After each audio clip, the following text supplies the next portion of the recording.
dalam kitab beliau Khosaisul Ummatil Muhammadiyah, bagaimana Allah Subhanahu wa Ta'ala memberikan kekhususan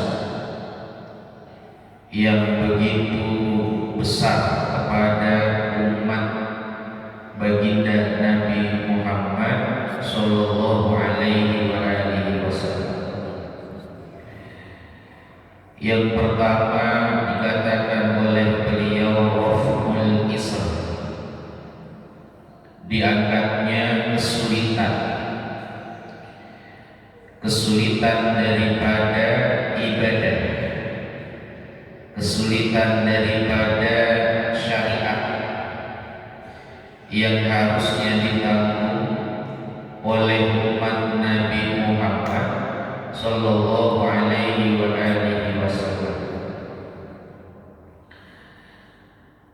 Dinyatakan oleh Allah di dalam Al-Quran, A'udzu billahi minasy syaithanir rajim, bismillahirrahmanirrahim. Alladzina yattabi'una rasulan nabiyyal ummiyya alladzi yajidunahu maktuban indahum fit tawrati wal injil ya'muruhum bil ma'rufi wa yanhahum 'anil munkari wa yuhillu lahum at-thayyibat wa yuharrimu 'alaihimul khaba'is wa yada'u 'anhum israhum wal aghlal allati kanat 'alaihim. Sayyid Muhammad Alwi Al-Maliki Al-Asadi, beliau mengatakan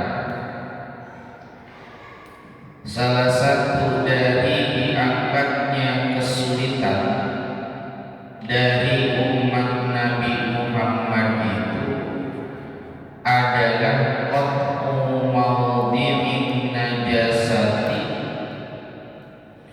dibuangnya tempat daripada sesuatu yang terkena najis.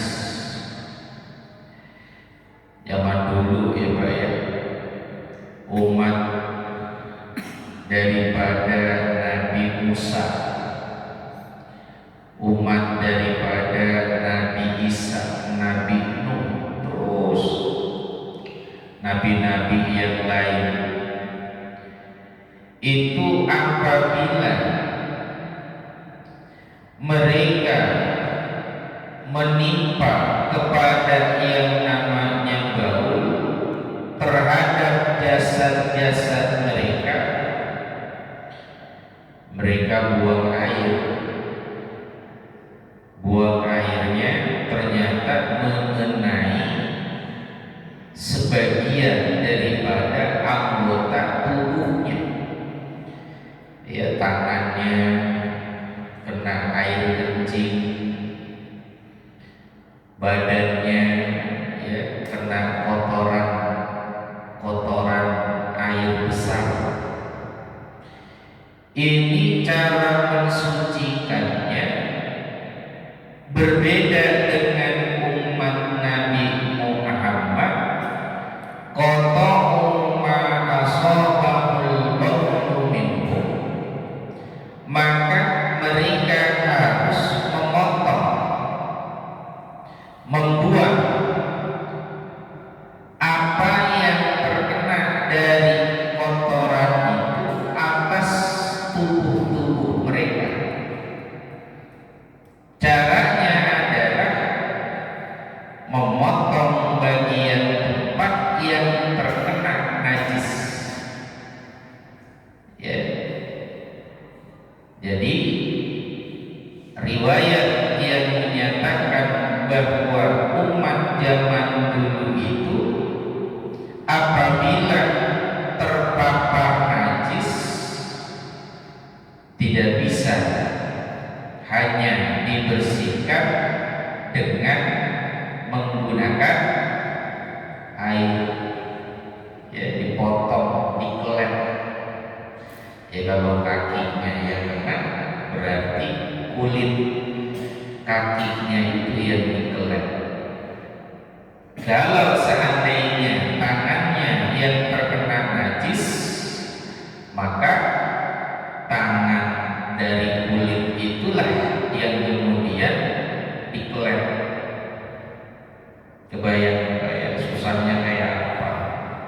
Laumat Nabi Muhammad cukup secara syariat iraqatul ma'i wa ghuslul mahalli faqat, cukup hanya dengan menyiramkan air. Ya kalau umat Nabi cukup membasuh tempat yang terkena najis, ya cukup, baik itu di masjid, di pakaiannya ataupun di badannya. Ya cukup, tidak perlu dengan cara membuangnya atau memotongnya. Ya, makanya kita dalam Islam itu dikatakan syurutu sihhatis shalah, syarat daripada sahnya sholat itu adalah at-thaharatu 'anil najasati, dia harus suci daripada najis. Ya, perhatikan para bapak. Kata Imam Ghazali, orang yang sholat pertama diawali dengan wudu, kemudian menjaga dirinya dari perbuatan dosa, berarti dia telah masuk dengan dua kesucian sekaligus. Orang yang sedang sholat, kalau dia berwudu, berarti dia menghilangkan najis.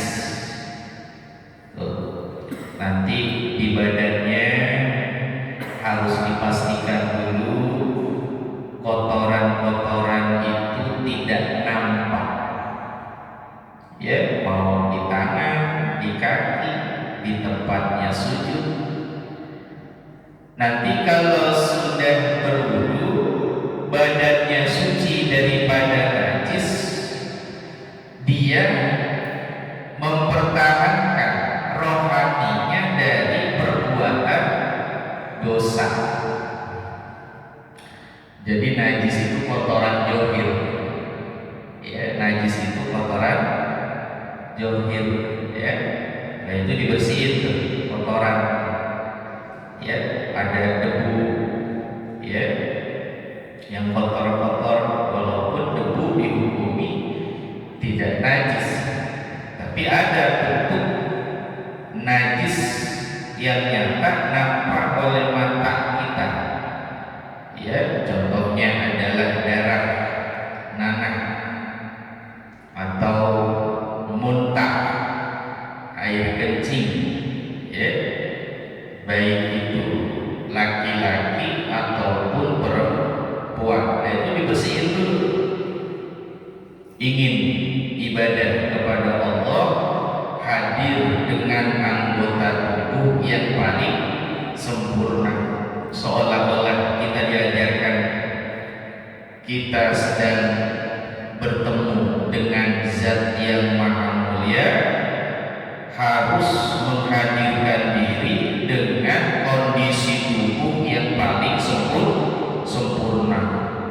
Dan nanti ketika kita ibadah, itu kita dituntut menjaga sikap, ya, ucapan kotor, hati yang dengki, iri hatinya, dendam, ya, ria, itu juga sama kotoran. Bedanya katanya itu kotoran hati.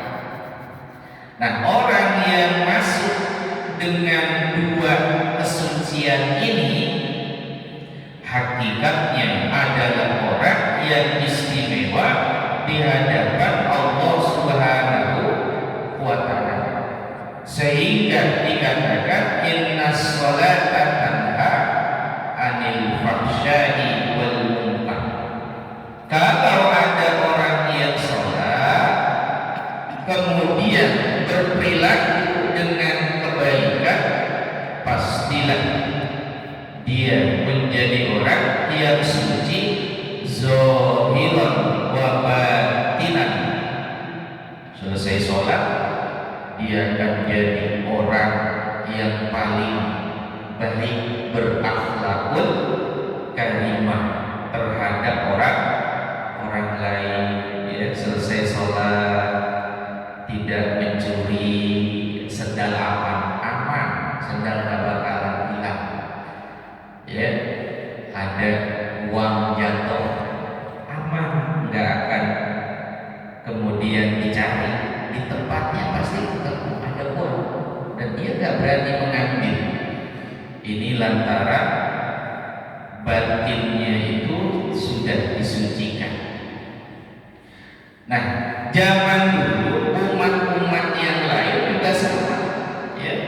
Nabi Adam, Idris, Nuh, itu diajari bagaimana kalau bermunajat kepada Tuhan itu harus dengan anggota yang bersih, anggota yang suci, batinnya harus betul-betul lurus. Ya, kita nyebutnya adalah qalbun salimun, hati yang betul-betul patuh tunduk terhadap keinginan Allah Subhanahu wa ta'ala. Ya, karena memang Allah pengen kita jaga lisan, ya kita jaga lisan kita.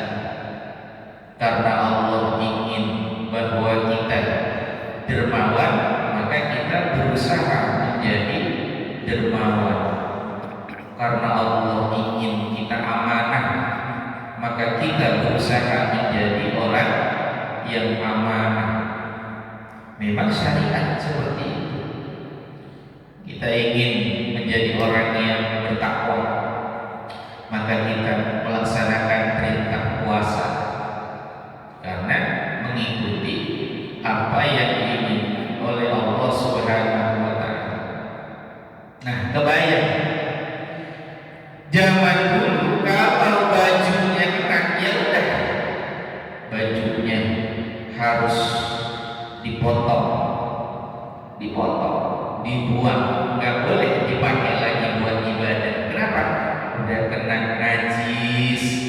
Ya Allah, kebayang bagaimana umat Nabi Muhammad kalau demikian.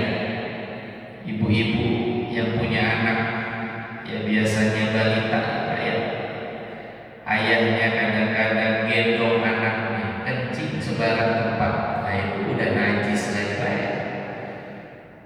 Ya, lah kok tiba-tiba sholat bajunya harus dipotong, nggak usah dibersihin, dicuci nggak boleh, ya dicuci nggak boleh, potong, buang, ganti dengan pakaian yang baru.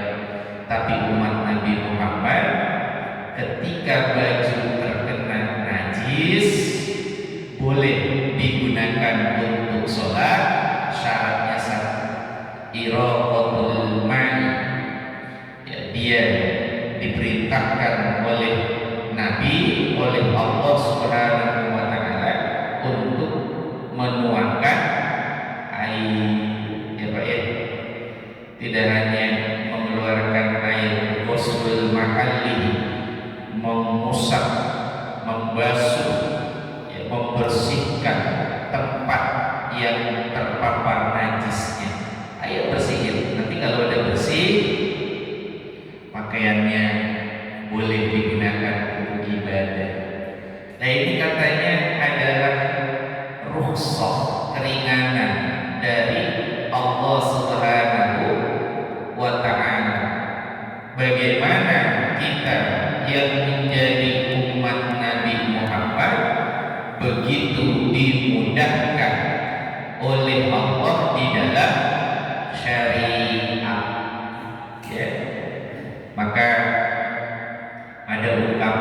yang dinyatakan oleh sebagian daripada ulama, ma yatawassalu bihi ila iqamatil wajibi fa huwa wajib, sesuatu yang menghantarkan kepada tegaknya perkara yang wajib, maka yang menghantarkannya juga merupakan dihukumi wajib.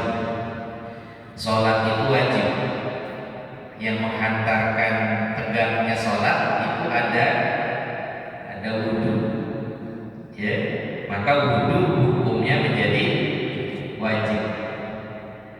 Sholat adalah amaliyah yang wajib, yang menghantarkan tegaknya sholat. Syarat sahnya tadi harus suci daripada najis, maka berarti memahami ilmu yang terkait dengan masalah najis hukumnya wajib. Jangan sepele ibu-ibu, kadang-kadang kalau lagi di rumah memang agak susah, makanya perlu didampingi oleh para suami. Kalau anaknya kencing itu tolong jangan hanya disiram air. Kadang-kadang bocah kencing di rumah dibiarin air kencingnya sejam 2 jam, ya, mungkin saking seringnya kencing. Nah itu kalau dibiarin sejam 2 jam, kita lagi sedang ada di rumah, kemudian berangkat ke masjid, air kencingnya keinjek, ke bawah sama kita ke masjid, nah itu menjadi najis, menyebabkan ibadah kita gak sah. Nah ibunya yang di rumah cuek aja, mungkin saking capeknya ngambil lap, dilap doang, lapnya yang kering, dilap itu air kencing. Lah udahan, airnya hilang, kencingnya kemana-mana. Sering gak begitu? Sering. Nah kita sholat di situ, jalan di situ, kena kaki kita. Ini kalau nggak disucikan, lah hukum sholat kita nggak sah, tidak sah. Artinya kita membawa daripada najis. Ya, hati-hati ya. Ini kalau nggak paham fikih, kadang-kadang ibadahnya itu seringkali membawa yang namanya najis, ya. Contoh lain ya, di Islam itu najis ada wazi, mazi, mani, 3. Mazi, wazi, mani, biar Bapak ingat ya. Mani suci, ya, mani suci.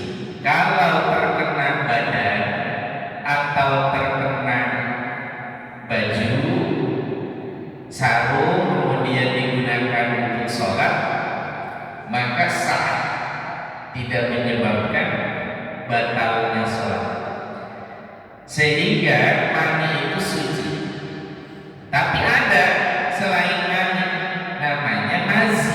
Mazi itu najis, sesuatu yang keluar dari bagian tertentu pada kelamin kita setelah terjadinya rangsangan, belum mati, rangsangan. Nah itu hukumnya katanya najis. Nah mazi biasanya itu muncul sampai kemudian mengenai kulit kita, mengenai pakaian kita, itu hukumnya najis. Bapak kalau lagi berduaan sama istri, kalau udah terkena mazi itu harus diganti. Apalagi ketika tidur, ya, mazi kadang bisa jadi nampak keluar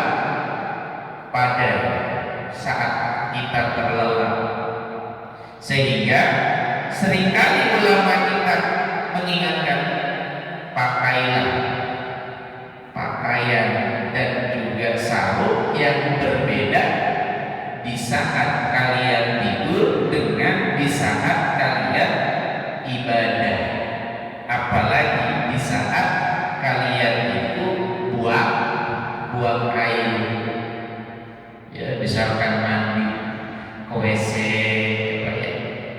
Nah itu bisa jadi paparan najisnya tinggi, bahasa kita besar kemungkinan ternyata najisnya itu masih nampak. Memang pembersihannya gampang, tapi nggak paham tentang hukumnya bisa menyebabkan kita terlalaikan dari membersihkan najis. Gitu ya Pak ya, hati-hati ya.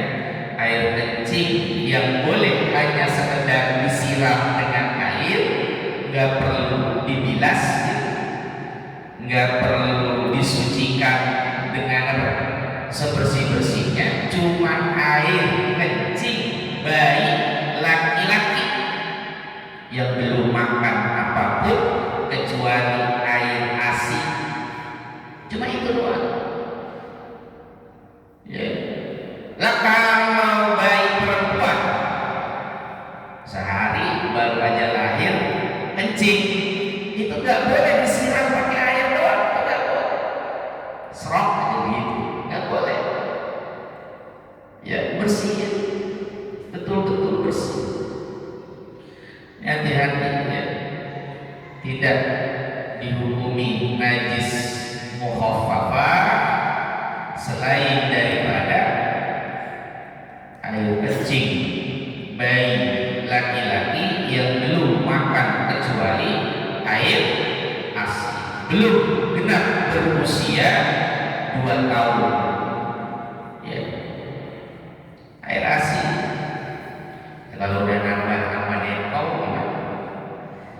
Bayinya nggak minum ASI tulen ibunya ya. Ada air ASI yang bersumber dari hewan. Nah, ini katanya nggak masuk, kalau itu berarti perlu diapain? Dibersihin.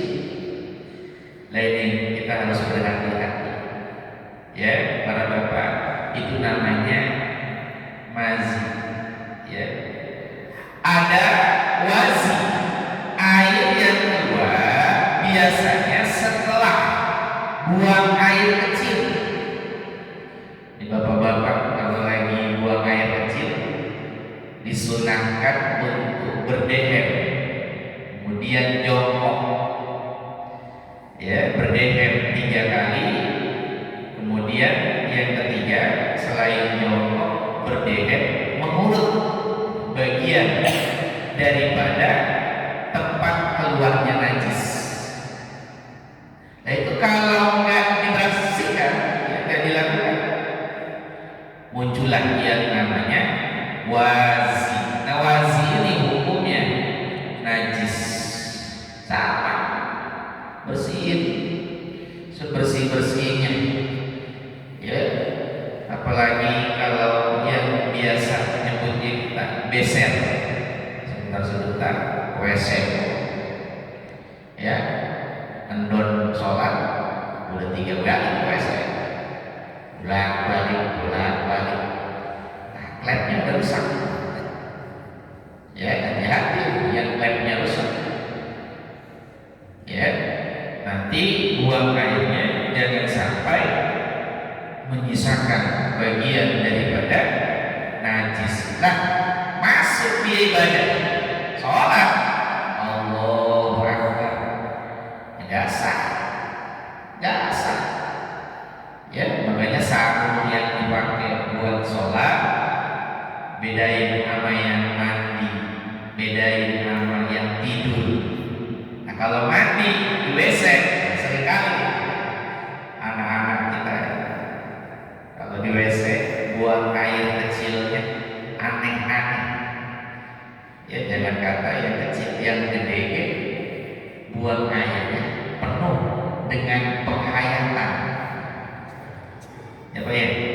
Bapak bapak kalau kencing biasanya khusus di satu lubang apa di semua area?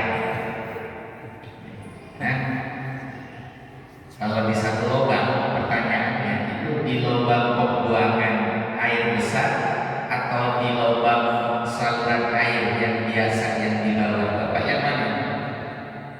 Kata bapak-bapak, alhamdulillah 180 derajat terkena semuanya. Ya, kanan kena, kiri kena, belakang kena, nggak ada sesuatu pun yang tidak kena. Belum ibu-ibunya. Ibu-ibu kalau buang air jongkok apa berdiri? Bu, ibu-ibu lah jongkok lah. Ya belum tentu. Survei membuktikan. Iya, survei membuktikan. Biasanya orang yang biasa jongkok pasti suatu waktu juga sedang berdiri. Orang yang selalu berdiri suatu waktu pasti jongkok. Orang yang kencing dalam satu tempat suatu waktu tergiur untuk kencing di sembarang tempat. Nah, begitu pakai peci, makainya di WC, pakai baju, bajunya di WC, pakai sarung, sarungnya di WC. Lah, ini sarung yang kita pakai, baju yang kita pakai terpapar najis kan? Ada kemungkinan nempel ke temboknya kan? Ada kan? Apalagi sarung ya. Itu kalau udah pakai celana di dalam WC, celananya kan sarungnya gitu ya, dikembangkan. Nah itu sarung kalau dikembangkan berapa meter? WC kita ukurannya berapa meter? Ya, biasanya kalau perumahan kita kan tipenya S harus 10. Rumah sangat sederhana sekali dan seterusnya. Jadi ketika dibuka sarung itu, kemudian kita berputar 180 derajat, itu udah pasti kena. Nah itu potensi najisnya gede sekali, besar. Hati-hati kalau datang kemari itu juga membawa najis, ya, terpapar najis, ya, bahkan sebagian ulama kalau ada seorang anak datang ke dalam masjid pastikan dia tidak membawa najis. Yang mana yang bawa najis itu maksudnya? Membawa sesuatu yang menyebabkan tidak sahnya ibadah. Anak-anak kita pakai pampers gitu ya. Ada nggak yang bawa anak ke masjid? Kata ibunya, bocah masih kencing deh pak. Nah pakai pampers satu, ya oke. Pakaiin pampers. Pampersnya dipakai. Datang anak itu ke masjid. Nah pertanyaannya, bagaimana hukum ayah yang sedang sholat menggendong anak yang sedang pakai pampers, yang pampers itu membawa najis? Gimana hukumnya? Sah apa enggak salah?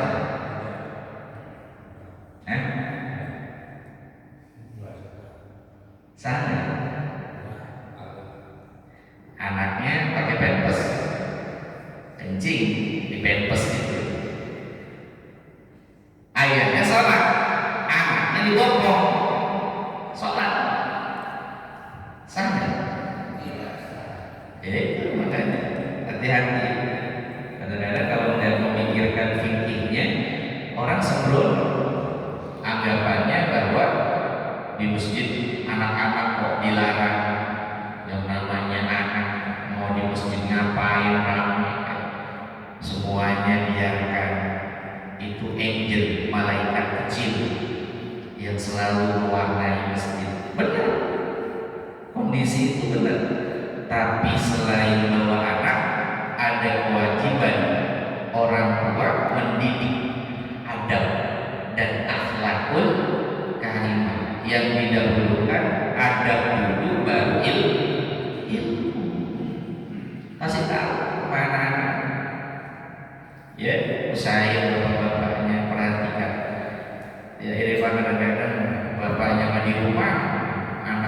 masjid, anaknya keleweran, bapaknya nggak tanggung jawab. Kita punya tetangga, ayam, tainya nggak datang ke rumah, yang punya ayam. Ini yang disalahin ayamnya apa yang punya ayam? Ya, bapak lagi asik-asik di rumah, udah bersih semuanya. Ada ayam tetangga, mas, ceprot. Ini ayam halal apakah dari tewak? Halal. Bukan punya bapak kok bilang halal.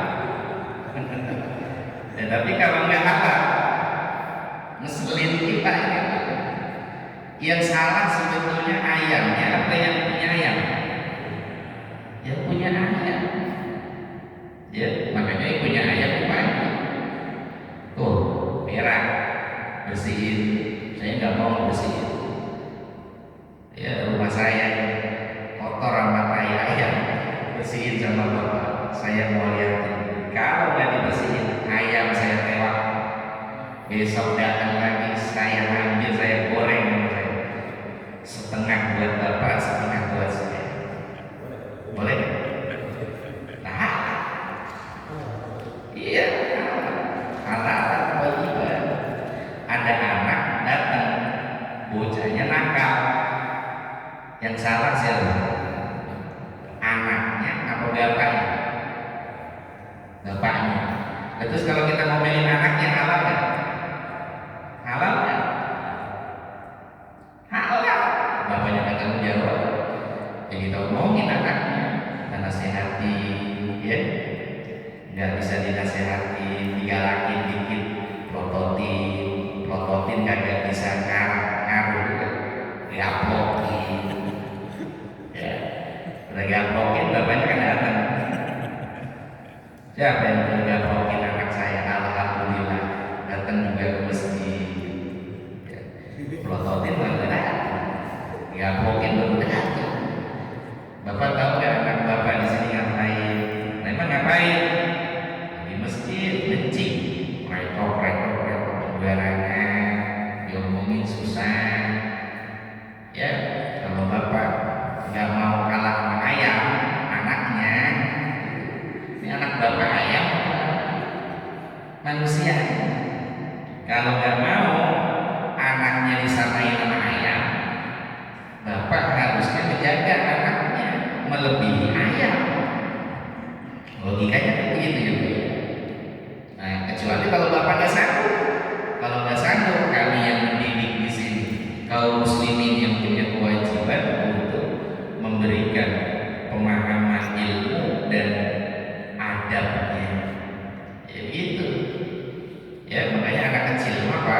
Anak kecil boleh kategorinya sholat beribadah.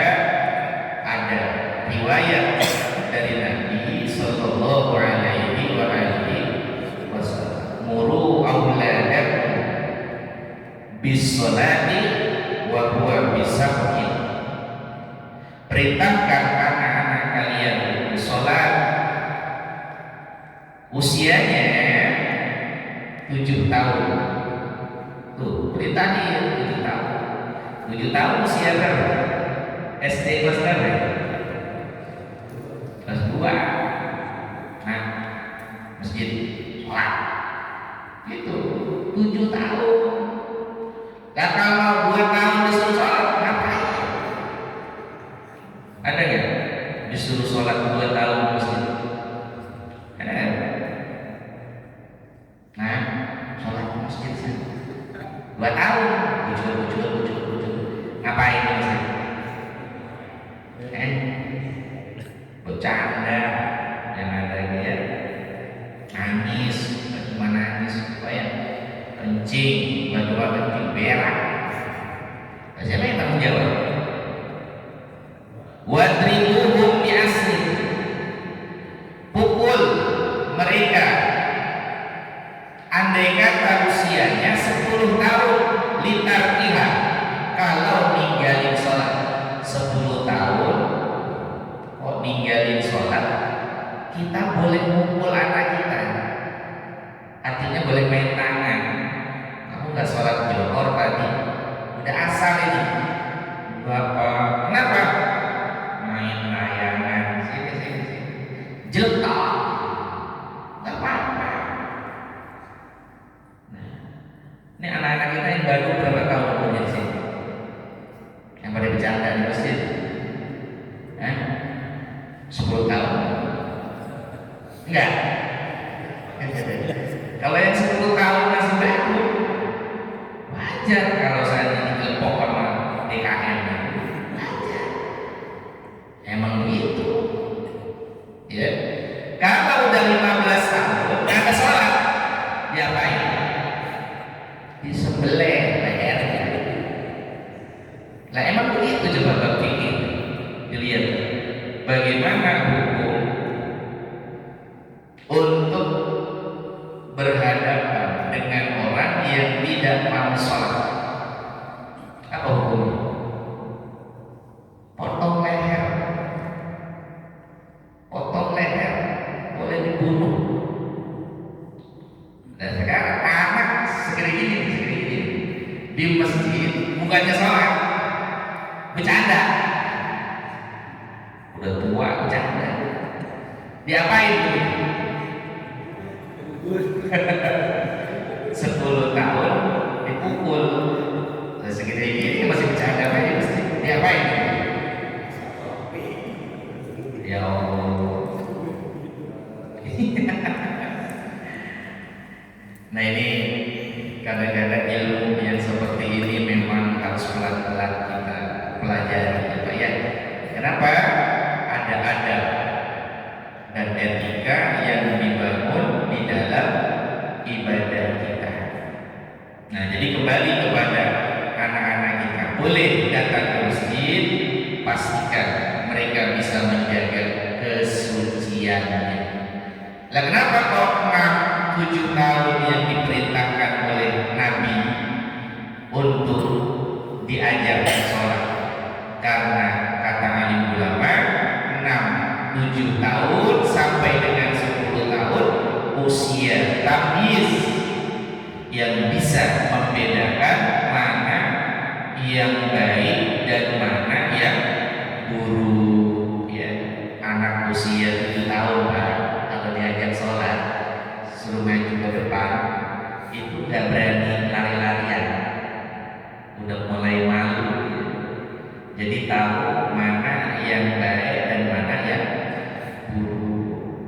6-7 tahun udah mulai sekolah SD, yang sekolah anaknya. Tapi 5 tahun yang sekolah siapa? Emaknya. Ya bener ya, namanya TK. Nanti sekolah bukan bapaknya, yang sibuk pasti ibunya. Ya, 6-7 tahun ini usia anak udah mulai membedakan mana baik dan buruk. Ya, 9 tahun udah akil balik. Ya, batas akil balik 15 tahun. 9 tahun ditandai dengan khair au ikhtilami, mimpi basah. Nah ini Pak ya, makanya kita harus lebih bijaksana. Memang anak-anak itu amanah dari Allah. Ya, kalau ada saudara kita yang nggak sanggup membawa anaknya ke masjid, mengawal mereka di masjid, kitalah kaum muslimin yang harus mengawal amanah mereka untuk menertibkan mereka di dalam masjid, gitu Pak ya. Tapi jangan dibiarin ya. Ya kalau kita sholat yang ramai suara anak repot. Datang ke masjid cuma pindah main doang. Nah ngapain? Itu caranya. Ya harus ada solusinya. Gimana cara solusinya? Ya udah, DKM sediakan tempat khusus, shaf barisan sholat khusus anak-anak, sholatnya paling belakang. Dua, DKM dan pengurusnya sholat di kloter yang kedua, jangan kloter pertama, kloter kedua. Ya, biasanya kalau kloter pertama ikut sholat rame, pasti rame. Tapi kalau kloter kedua aman, bapak gak perlu marah-marah, gak perlu, cukup diem aja melihatin, ya gitu. Man ro'a minkum munkaran falyughayyirhu biyadihi. Ya lihatin dari bocah, lirikin baik, lirikin, ya prototin gitu. Udah lama-lama kita nanti kalau misalkan udah nggak kebal lagi di prototin, ya pegang penjalin yang kayu, begini apa ya, pasang kumisnya itu kalau bisa Raden, ya sambil melotot megang penjalin ini gitu, nakut-nakutin, nggak apa-apa, memang begitu caranya, ya. Tapi jangan apa, jangan dipukul, ya jangan dipukul, karena bagaimanapun yang dipukul biasanya akan terasa sakit, ya, menimbulkan luka pada hati orang yang mencintainya. Nah iya, kalau sadar diri, kalau nggak sadar datang, ujung-ujungnya masjid jadi tempat bertengkar. Tidak boleh. Nah ini yang disebut dengan najasa, disebut dengan najis. Paham ya? Nah, sehingga dalam fikih najis mughallazzah, najisnya anjing dan babi. Najis mutawassithah, najis pertengahan.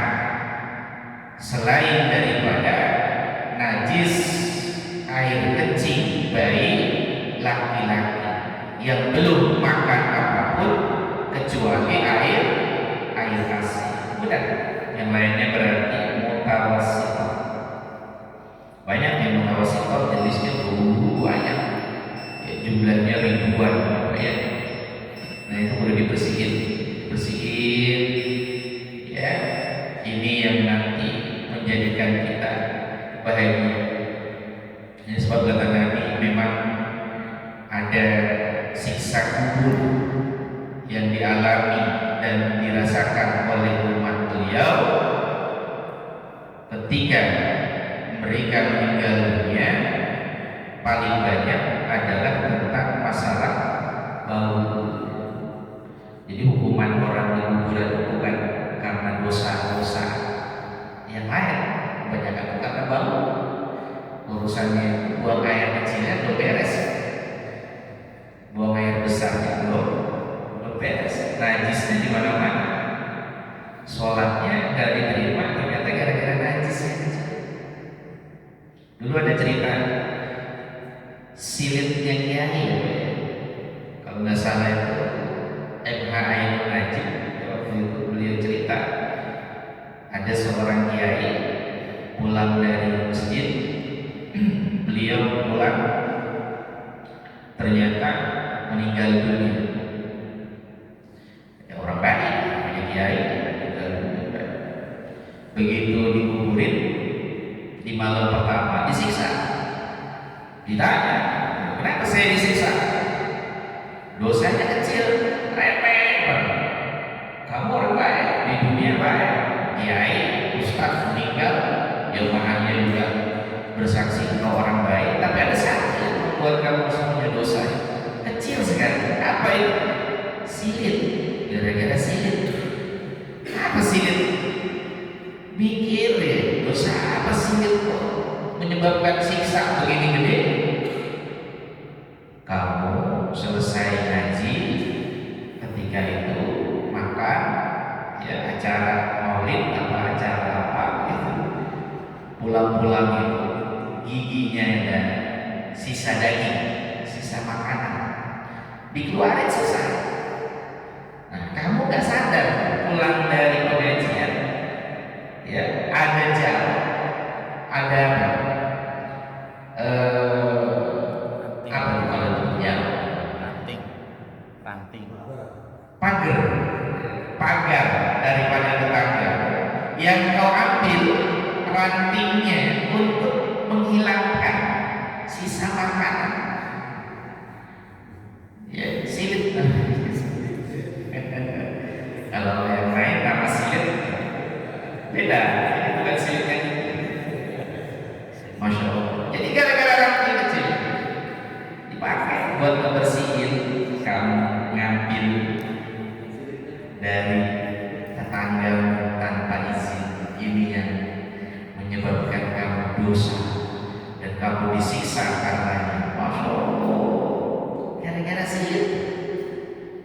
Di sana sholat, ibadah, khusyuk, ya, jadi imam, gimana kalau hebat jadi imam, ya, lah meninggal masih disiksa, ditanya kenapa disiksa, ternyata najisnya belum hilang, ya Allah, cuma gara-gara najis saya menyebabkan amal ibadahnya ditolak oleh Allah Subhanahu wa Ta'ala.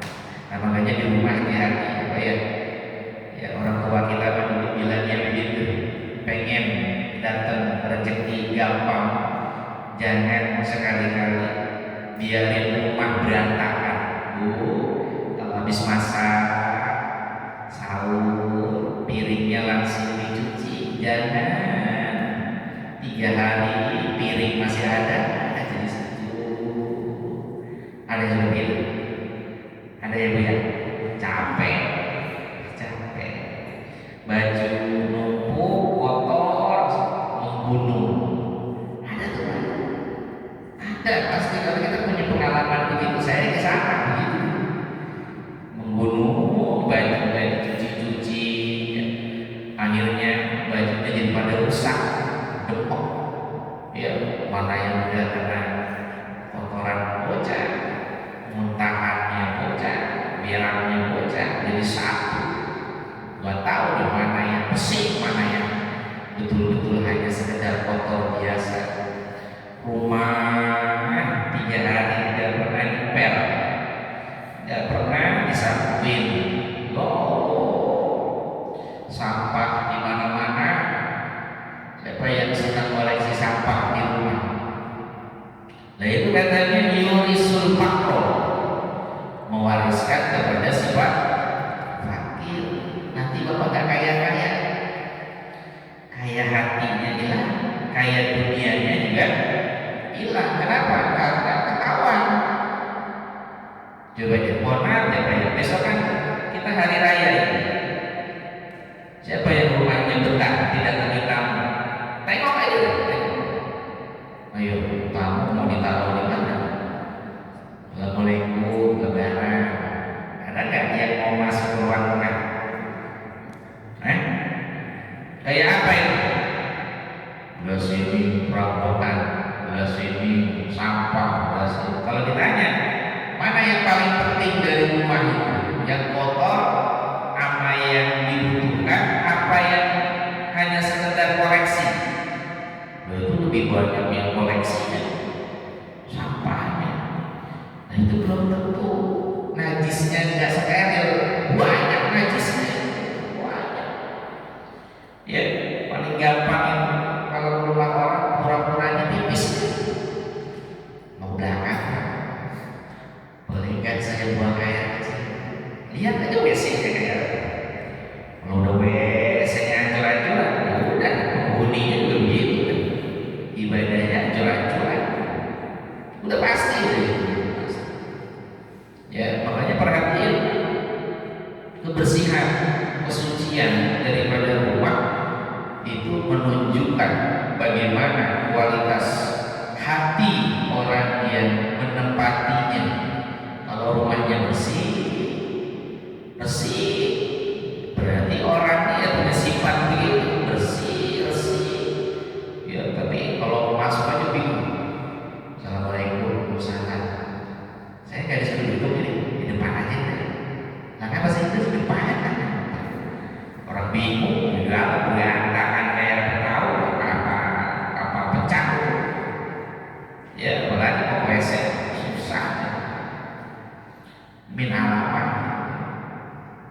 Jadi kebersihan air ini sudah ada keringanan dibandingkan umat zaman dulu. Mereka yang punya kesulitan tentang najis harus dengan cara memotong tempat yang terpapar najis, mengelak kulit yang terkena daripada najis. Inilah para bapak sekalian, ya, disebut dengan raf'ul isr, diangkatnya kesulitan-kesulitan yang dilakukan oleh umat-umat terdahulu, ya, umat Nabi. Pokoknya mau ngapa-ngapain gampang, bersihinnya cukup dengan air, ya. Kemudian yang kedua adalah dengan debu, ya, suci dalam debu. Iklim Malaysia tohar, pinter bikin lagu namanya suci dalam debu. Kita nyebutnya tohar, disebut dengan apa? Tayamum, ya, suci dalam debu. Pakai debu aja udah suci, masya Allah. Ya, cuma hati-hati apa ya, anjing hukumnya najis, mugol aja. Ada yang nanya kemarin, di lingkungan kita ini banyak kucing, bener ya? Di kakap berapa ya ada kucing? Banyak. Ya, namanya juga hewan peliharaan, apa ya? Dan kucing ini salah satu daripada hewan-hewan yang najis. Tuh, siapa yang suka melihara kucing? Yang kalau kencing sembarangan, dashboard mobil kena, dashboard motor kena, ya, orang lagi duduk masih dikencingin kena. Lagi-lagi yang salah kucingnya apa yang punya kucing? Hah? Nah itu kalau lagi najis begitu bapak diapain? Air kencingnya kucing gue bakal yakin kalau bersihin. Diapain? Ya nggak diapa-apain, hanya kering. Bener Pak ya? Iya, itu sering kejadian kayak gitu ya Pak ya. Nah itu jatuhnya najis, ya. Bahkan termasuk dalam kategori apa ya? Bulu kucing juga najis. Bulu kucing najis. Saya ulang, bulu kucing najis. Nah itu kalau nggak dibersihin hati-hati. Ya, walaupun bulu kucing itu masuk dalam kategori najis makfur anhu, ya, yang dimaafkan, ya, tapi hukum tetap najis, dibersihin, wajib dibersihin. Ya, itu ya, penyuka kucing, apalagi penyuka anjing, ya. Boleh gak orang Islam melihara anjing? Boleh, gak apa-apa. Coba konsekuensinya biar tahu najisnya, kadar najisnya itu besar, namanya mubal lazar. Mana yang masuk najis mubal lazar dari anjing itu? Seluruhnya. Kulitnya najis, ya, kemudian jilatannya, liurnya najis, bulunya najis. Bapak kalau melihara anjing, bulunya disopak, sopaknya harus suci, bersihin. Lagi mana cara bersihin najis mubal lazar? Ini yang berat. Najis mubal lazar itu cara mensucikannya itu nggak cukup hanya disiram air atau dikebut-kebut doang, dan harus dengan tanah. Ya, berapa kali dibasuh pakai air? 7 kali. Salah satunya harus dengan tanah atau debu. Bisa nggak karpetnya dibersihin begitu? Yang suka melihara anjing,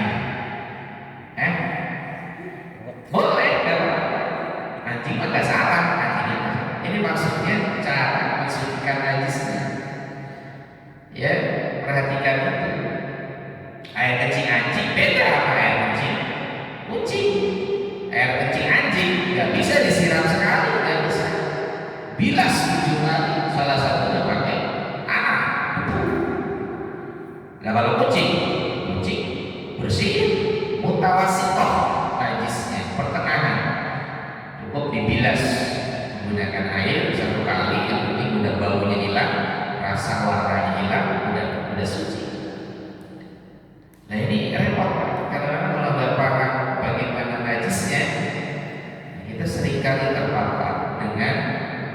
sehingga dia najis. Nah ini apa ya, sepele, najis ini dianggapnya sepele, banyak yang sudah paham, tapi untuk praktek mensucikan najis ini hal yang sangat sulit untuk bisa dilakukan. Makanya mudah-mudahan kita senantiasa terhindar dari yang namanya najis ya. Asani ada muakalatil hari. Yang kedua, tidak ada kebolehan makan bersama dengan orang yang haid. Umat zaman dulu, para bapak, andai kata didapati istrinya sedang haid, itu gak boleh makan bareng. Ibunya lagi haid, gak boleh tidur bareng, serumah gak boleh. Nah, ngapain kalau gitu? Diusir, disuruh ngontrak, ngekos. Bu, lagi haid? Iya pak. Udah berapa hari? 2 hari. Astagfirullah. Ngekos. Bapak carikan kontrakan. Zaman dulu itu. Selain umat Nabi, nggak boleh makan bareng, nggak boleh tidur bareng, nggak boleh melakukan kegiatan sosial yang baru, nggak boleh. Bisa ya, sendirian. Ya. Orang yang zaman dulu nggak boleh, nggak boleh nikah, nggak boleh. Artinya nikah al-istimta, bersenang-senang dengan istrinya. Tapi umat Nabi Muhammad dinyatakan isna'u kulla syai'in illa nikah, lakukan tiap-tiap sesuatu kecuali nikah. Kita punya istri lagi kan, boleh nggak makan bareng? Boleh. Minum? Boleh. Tidur serumah? Boleh. Pegang tangan? Boleh. Memeluk? Boleh. Mencium? Boleh. Yang nggak boleh yang mana? Nikah. Nggak boleh. Maksudnya nikah itu melakukan hubungan suami istri, bertemunya dua alat kelamin, itu yang nggak boleh. Makanya disebut dengan bahasa an-nikah. Kalau nikah boleh. Nah kalau yang lainnya boleh, boleh yang lainnya boleh. Dijepit boleh, ditendang boleh. Diapain lagi? Smackdown boleh. Asal jangan nikah. Tapi umat yang lain tidak bisa. Umatnya Nabi Musa yang kayak gitu tidak bisa. Istri-istri kita ternyata dibolehkan oleh syariat, dimudahkan bagi suami dan istri melakukan perkara-perkara itu, kecuali lagi puasa ya, nggak boleh puasa begini jangan. Di Ramadan main berduaan baik, nanti nunggu lebaran. Ustaz boleh kan malam takbiran berduaan sama bini? Boleh, cuma jatuhnya makruh. Ya, di dalam kitab Fathul Izar itu dikatakan ada sesuatu yang terlarang, yang akibatnya itu agak fatal dilakukan. Jangan ya Pak ya. Di dalam kitab yang lain misalkan Qurratul Uyun ya, atau Udul Jen, orang yang melakukan hubungan suami istri di malam takbiran, orang takbiran berduaan laguran, Allahu Akbar, Allahu Akbar, ayo, takbiran. Ini anak yang lahir, nanti anggota tubuhnya, bagian jemari tangan ataupun kaki lebih dari semestinya. Ini jarinya berapa? 5. Anak bapak jarinya ada 6. Bikinnya pas Idul Fitri. Itu ya, nggak haram, nggak, cuma makruh. Makanya orang tua kita itu ingetin kalau malam takbiran zikir, yang ngerentengnya kayak cupang, ya, buang sama ibunya, sama bapaknya. Malam takbiran kan zikir, pak, zikir, Allahu Akbar, Allahu Akbar, sampai nanti pelaksanaan sholat Idul Fitri gitu. Ya, kalau berdua kok jadi anak, jemarinya nambah, bukan 5, 6, gitu.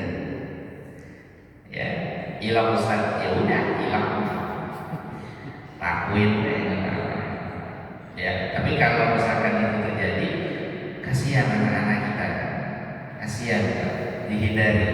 Walaupun hukumnya tidak haram, ya, tapi makruh di saat hari raya Idul Fitri. Jadi Idul Fitri tolong ditahan. 4 Ustaz gimana dong? Sampai selesai khutbah. Ya, berduaan ini boleh, silakan. Tapi Idul Fitri jangan. Kalau malam takbiran tahan. Ya, isna'u kulla syai'in illa nikah, artinya dibolehkan mendatangi istrinya, yang penting jangan nikah. Udah. Begitu mudahnya syariat yang diberikan oleh Allah Subhanahu wa ta'ala.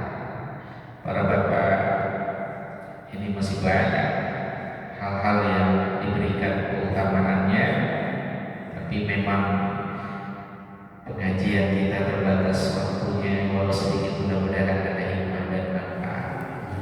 Amin ya rabbal alamin. Intinya para bapak, menjadi umat Nabi Muhammad merupakan kebanggaan dengan banyaknya keringanan dari Allah Subhanahu wa ta'ala.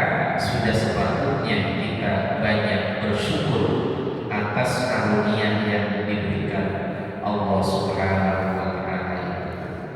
Sebelum ditutup ngaji mah ya, biasanya ada tanya jawabnya, ya, khawatir belum paham. Yang mau nanya kaitannya dengan materi kita, atau mau melebar sedikit, gak apa-apa ya, soal apa, zakat atau yang lain, insyaallah. Monggo bila memang ada. Assalamualaikum warahmatullahi wabarakatuh. Waalaikumsalam. Terjadi mayoritas itu bahwa kucing adalah sesuatu binatang yang sangat dicintai Rasulullah. Nah, ini saya baru tahu kalau ternyata kucing itu adalah najis. Nah, ini untuk memahami kucing sebagai binatang yang sangat dicintai Rasulullah itu, supaya umat-umat Islam yang memelihara kucing itu harusnya bagaimana? Iya. Irhamu man fil ardi yarhamukum man fis sama. Berbelas kasihlah kepada makhluk Allah yang ada di bumi. Nanti yang di langit sayang sama kamu. Dan itu kan ada sebatas kucing. Ya, kadang-kadang pemahaman kita kalau sama kucing sayang, kucing doang. Ya, giliran sama yang lain ada sayang. Nah, hewan yang paling disayang Nabi itu, yang biasa ada di dalam syariat kita dan terekam di dalam hadisnya, adalah tentang kucing. Tapi selain kucing, seluruh makhluk yang hakikatnya diciptakan oleh Allah Subhanahu wa ta'ala. Ya, dulu ada cerita Sayyidina Umar dalam kitab Usuliyah,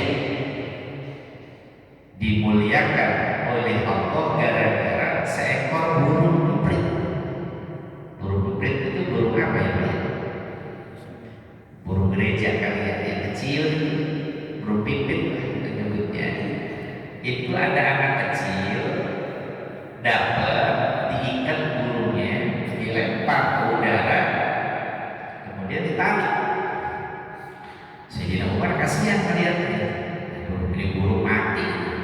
dipegang bocah. Gimana kalau dibeli aja deh? Mau duit, dikasih duitnya. Gimana kalau burungnya saya beli, dengan uang ini kamu bisa membeli mainan? Wah, senang banget. Kalau begitu berapa harga burungnya? Sekian. Burungnya dilepas sama saya di tempat. Begitu. Itu namanya ihsan, berbuat baik dengan hewan. Sebetulnya itu cuma kucing, burung. Maka Sayyidina Umar mulia dengan asbab usfur, burung pipit. Beda Sayyidina Umar, Imam Ghazali, dia mah mulia gara-gara lawer. Ya, lagi belajar malu-malu nulis kitab, dulu makanya pensil tinta ya, yang ditutul menggunakan tinta. Lah itu ada yang namanya lalat hitam di penanya. Beliau nggak berani ngegerakin tangan.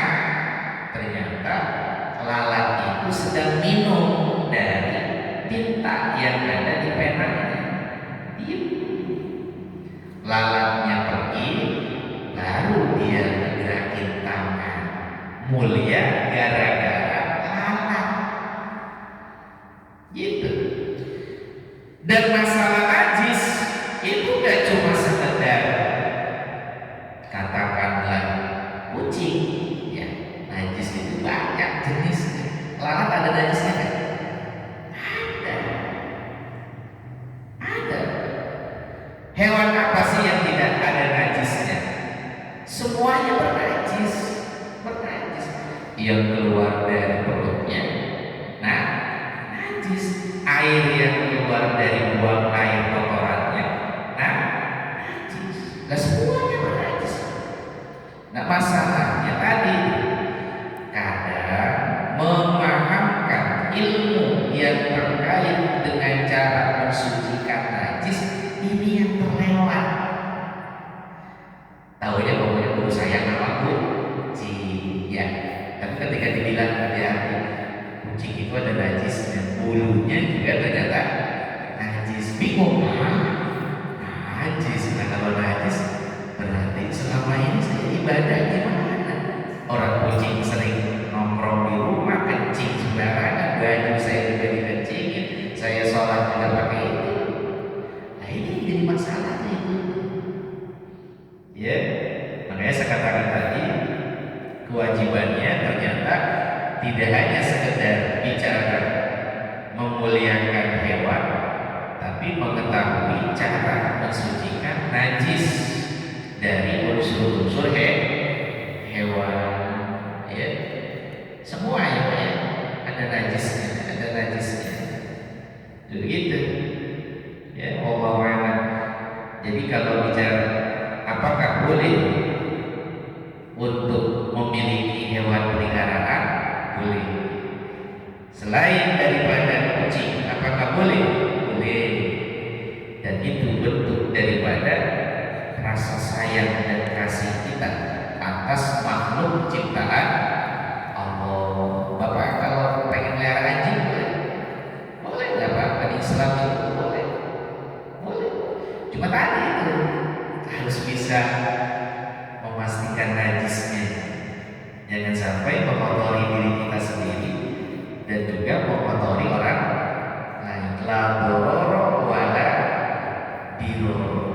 Ini kadang-kadang kucing saya suka kalau lagi ceramah di majelis taklim saya ngomelnya kucing memang saya. Ngomelnya kucing. Soalnya punya kucing agak hidup. Ada hidup dia punya kucing. Apalagi pelihara anjing. Di sini ada pelihara anjing. Saya pilih RT yang siap mendahulukan tentang kepentingan umum berupa pensucian. Bukan berarti nggak senang sama anjing, tapi yang punya anjing harus disertai dengan tanggung jawab untuk mensucikan wilayah orang yang terpapar najisnya. Mau nggak yang punya anjing datang ke rumah, ngebersihin rumah kalau udah dikencingin? Mau nggak? Itu masalahnya itu. taruh di rumah, jangan dikeluarin. Boleh kalau silakan. Punya kucing boleh silakan, jangan dikeluarin. Punya ayam boleh silakan, jangan dikeluarin. Maksudnya gitu. Kecuali kalau hewannya itu nurut. Mana ada sih Ustaz hewan itu nurut? Nah, makanya manusianya yang nurut. Ya kalau manusianya kagak nurut gimana? Gitu ya. Bukan benci sama hewan kan, tapi cara kita diamanahkan untuk merawat hewan. Ya Allah. Betul. Ya, Jadi karena menjadi satu fanatis orang sekarang Pak. Bahwa kucing adalah sampai orang melihara apa memberi makan gitu kan sampai satu menjadi satu fanatisme gitu. iya, iya memang seperti itu. Ada pecinta kucing yang kadang-kadang ke lingkungan kita itu dia bawa makanan kucing. Kenapa nggak bawa kucing itu rumahnya sekalian? Ya, kadang-kadang dia nggak sadar bahwa makanan kucing tujuannya untuk kebaikan kucing. Tapi dia nggak sadar dengan ada kucing di situ ada rumah-rumah orang yang terpapar. Makanya belum bijaksana. Gimana caranya bijaksana itu maksudnya? Ya boleh kasih makan, cuma jangan sembarangan di sembarang tempat, tengok kiri kanan gitu. Ya memang susah ya, kayak begini kan akhlak. Iya. Ada orang ngebangun rumah, tiba-tiba main nyelonong mau bantuin bangunan rumah. Saya bantu ya Pak ya. Saya jadi tukang ngeribetin, bukan malah mengganggu rumah. Yang ada ya nanti malah kerjaan 2 kali. Kadang-kadang yang begitu udah sadar, pengennya nolong orang, tapi ternyata nggak diperluin. Belum waktunya nolong yang begitu, belum waktunya. Karena lingkungan kita memang bermasalah. Nah ini yang harus pelan-pelan Pak ya. Mudah-mudahan semuanya digampangkan oleh Allah Subhanahu wa Ta'ala. Yang hebat yang mana? Yang dikecilin, yang diberakin, tapi sambil senyum terus. Siapa yang suka bawa kucing dikarungin, dibuang ke wilayah lain? Ada?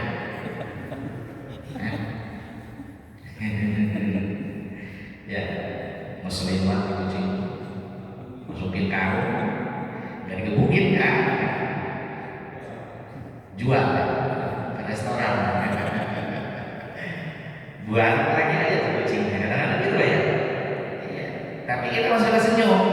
Alhamdulillah. Tiap hari beraki, senyum. Ya emang begitu diajarin Nabi mah. Ya. Nabi kan dilemparin kotoran, senyum, kotoran hilang. Nabinya yang nangis. Mana nih kotoran kagak ada? Kayaknya kalau kotoran kagak ada, hidup kagak nyaman. Kayaknya kalau ada yang bikin kesel itu malah pahala. Saya pengen cari yang begini. Ada nggak yang model kita begitu? Ada nggak?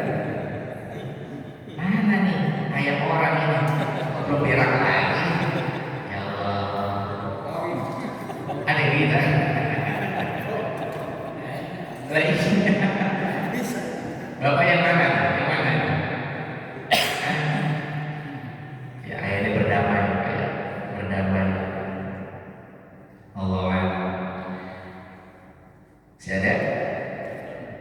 Oke. Jadi kan kalau untuk ular itu kan biasanya suka dikasih kotoran. Apabila kita mau ke masjid, terus kan kita juga nggak tahu kalau misalkan si lalat itu dikasih kotorannya yang masih baru, berarti kan mengandung najis. Ya intinya kan kita nggak tahu tingkatnya baru atau udah lama. Ketika tinggal di baju yang kita mau ke masjid, najisnya seperti apa gitu. Iya. Lalat. Iya. Jadi gini, ada setelah keterangan kaitannya dengan najis yang makfu. Makfu itu artinya najis yang dimaafkan. dianggap keberadaannya itu dihukumi tidak ada najis walaupun hakikatnya bernajis. Nanti cara menyucikannya cukup hanya dengan dibersihkan pakai air udah suci. Ya. Apa itu najis yang kira-kira katanya itu tidak melebihi batas kepala tangan. Kepala tangannya segini Pak ya. Nah, contoh misalkan Bapak di sini ada kotoran najis. Nah ini najisnya kecil sekali, najisnya kecil sekali. Kemudian kita tahu najis itu nampak, najis itu ada, nampak di depan mata. Maka cara mensucikannya adalah hilangkan rasanya, baunya, warnanya, gitu. Kenapa? Masuk dalam kategori mutawassithah, najis pertengahan.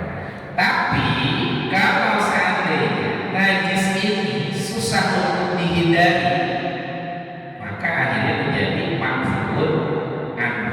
Artinya ma'fun anhu itu dimaklumi kadar kesulitannya lantaran susahnya untuk dibersihkan. Nah intinya kalau kita punya kasus kok terpapar najis, andai kata diketahui, bersegeralah untuk dibersihkan, mau itu yang baru ataupun yang lama.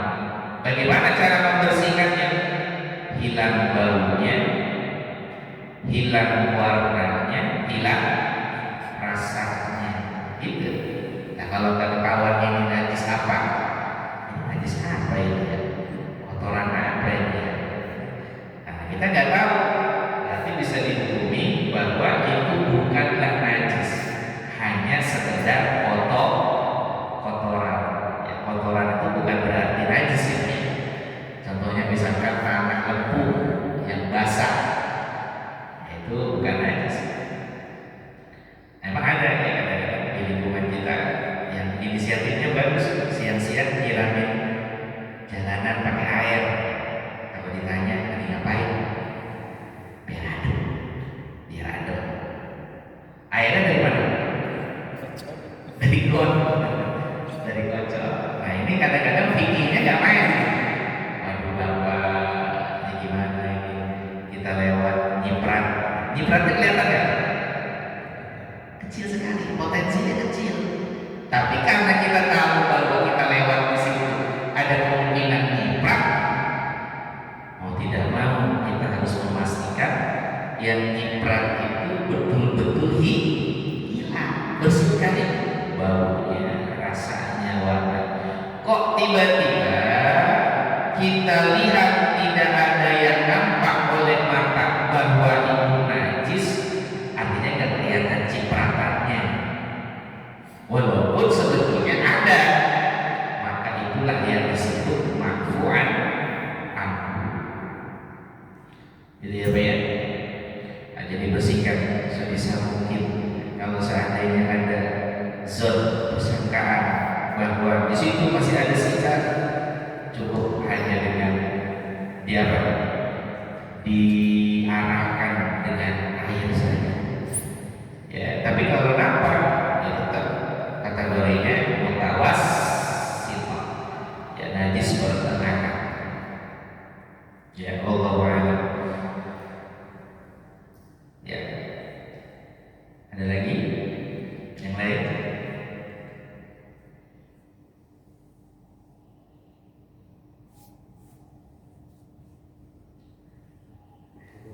Cukup?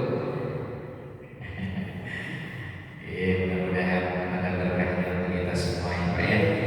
Terakhir karena ini menjelang hari raya Idul Fitri, kami secara pribadi mungkin mewakili guru kita yang lain, pertemuan kita selama bulan suci Ramadan kajian subuh menyisakan satu dua kesalahan, kekhilafan sebagai manusia